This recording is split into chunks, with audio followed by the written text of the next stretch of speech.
Welcome to Kenton Teaches. Enjoy the video. You'll start by opening Wallet because that's where the card lives. This is the fastest route to edit payment details. First, unlock your iPhone with Face ID or Touch ID and tap Wallet. If you use an Apple Watch, open the Watch app on your iPhone. Make sure Wi-Fi or cellular is active so changes reach Apple and your bank. Keep the physical card and CVV handy in case you need to re-verify.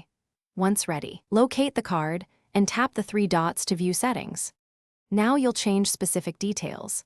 Tap the card, then the three-dot menu and choose Edit. You can update billing address, contact info, or expiration dates here. You cannot change the card number. Add a new card if the number changed. To re-add, choose Add Card and follow Apple's prompts to enter numbers or use the bank's app for instant verification. This step requires authentication. Complete Face ID/Touch ID or enter your passcode so Apple, and finish by completing the issuer's verification flow. You'll often get an SMS code or a prompt in the bank app, and that unlocks Apple Pay use. Make sure the new card shows as active before removing the old card so you avoid declined payments.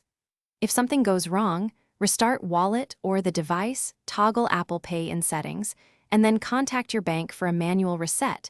They can clear pending authorizations. Keep a screenshot of any error messages for support if needed. Thanks for watching. Please subscribe if this video was helpful.